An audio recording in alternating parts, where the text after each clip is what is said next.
Hey there in front of the screens. I'm Hendrik and today I am taking a look at the Samyang AF 24mm f2.8 FE lens for Sony E-mount cameras.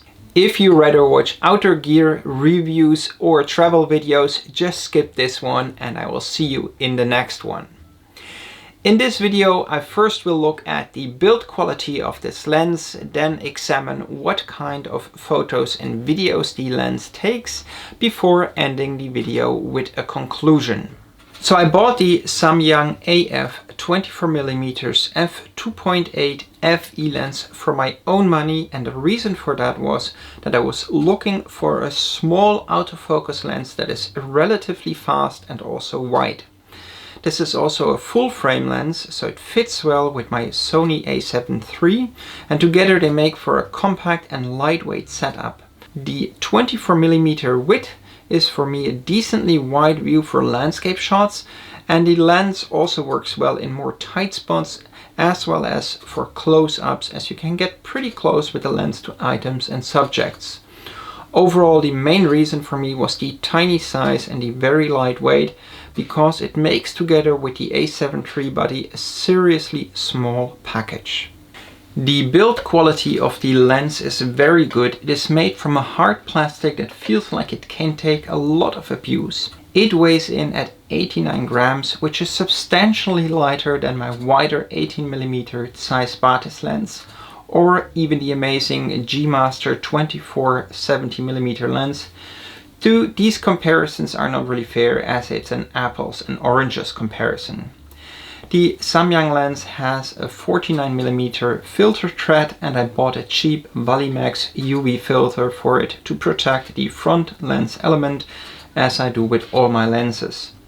The Samyang lens comes with a nice lens hood which keeps the sun off the lens, and of course with a lens cap for the front and the back of the lens. Additionally, it came with a nice sturdy little case which should protect the lens well if you do not transport it in a photography backpack with an internal camera unit. The focus ring turns not as smooth as I would have liked, but it is not super hard either.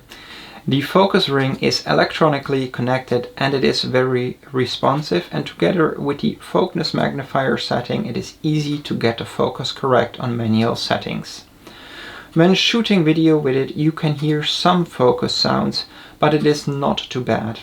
The Samyang 24mm lens has no in-body stabilization, but that is not a problem for me as both of my camera bodies have it.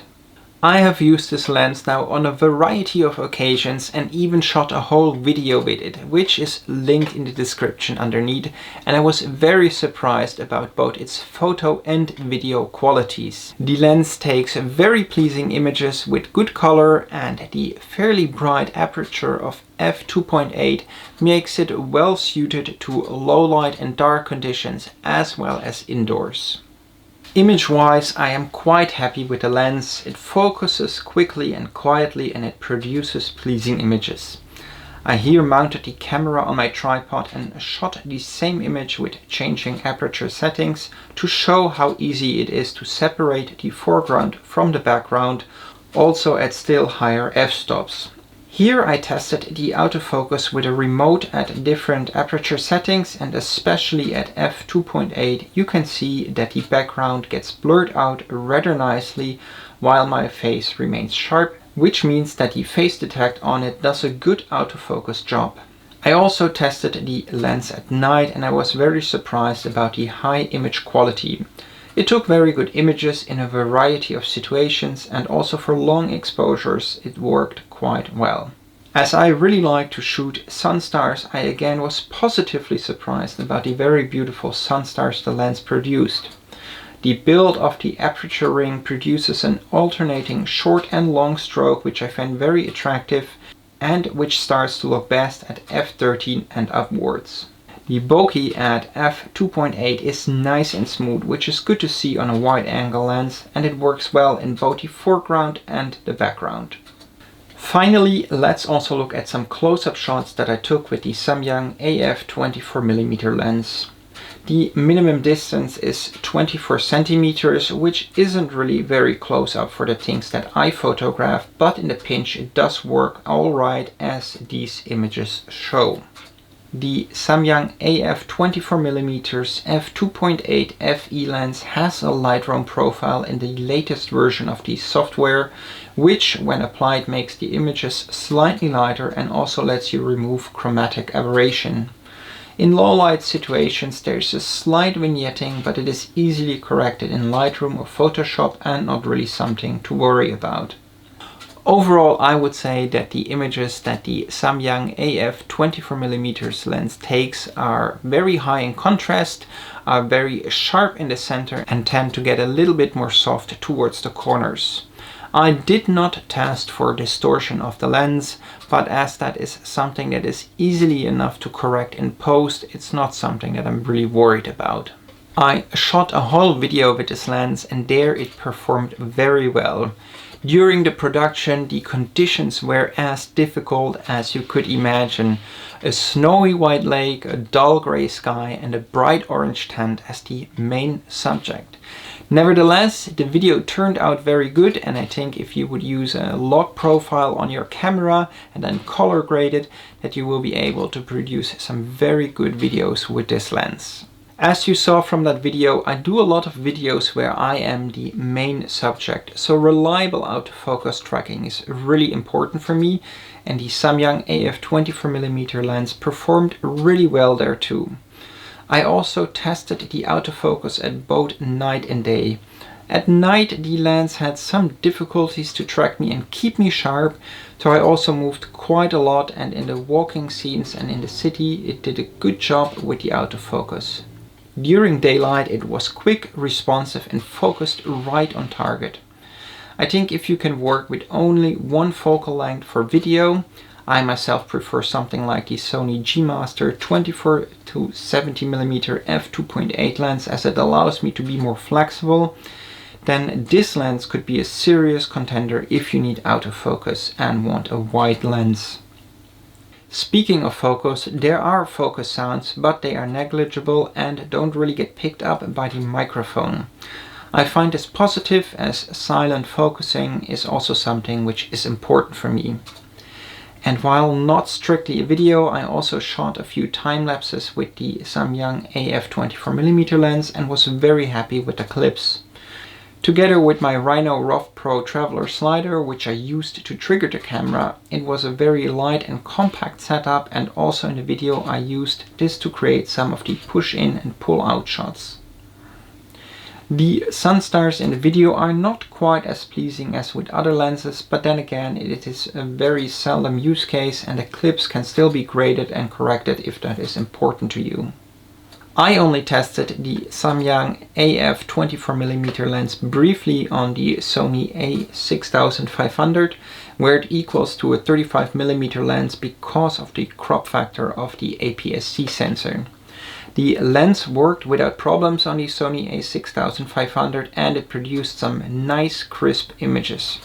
Also, this setup is ridiculously light and compact, so if you can live with a 35mm focal length on your a6500 and want a light and compact setup, then there's not many alternatives out there.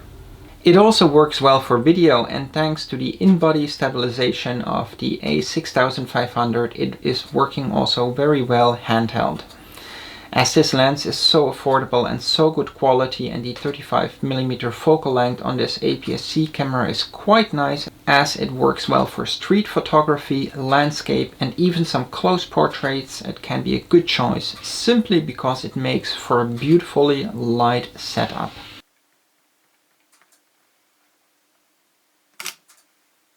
So, would I recommend this lens? Let's look at the alternatives. If you have more money available, then you could buy the Sony G-Master 24mm f1.4 lens, but at 1,600 euros it's almost 7 times more expensive than this one, and it is also a lot bigger and heavier.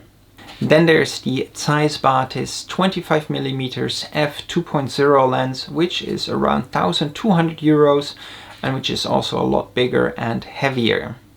And then there is the Sigma 24mm f1.4 DG HSM art lens for Sony E. This lens can be found for around 730 euros. It is very big and heavy, but also should produce some great images with its aperture of 1.4. So basically all the competition for this lens is a lot more expensive, a lot heavier and a lot bigger. Which means at 250 euros, I do think that the Samyang AF 24mm lens is not only a very affordable full-frame autofocus lens, I would go as far as saying that it is without competition. It has a reliable autofocus and produces nice and pleasing images both at night and day, and you can also use it for shooting close-ups in a pinch. It works well for traditional landscape compositions and makes for a good street photography lens too. For videos it works nicely together with the A7 full-frame bodies as well as on the APS-C bodies and makes with them a very small and compact video camera setup. This lens can get you some very good looking images. The vignetting isn't too bad and its autofocus and build quality are very nice. It has a pleasing bokeh at f2.8 as well as good colors and contrast. It works well for video work, and if I haven't mentioned it enough yet, the size is amazing.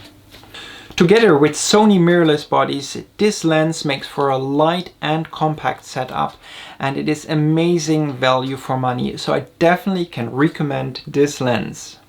That's it for now. Subscribe if you haven't yet, like as it really makes a difference, and remember, it's always worth to go outside.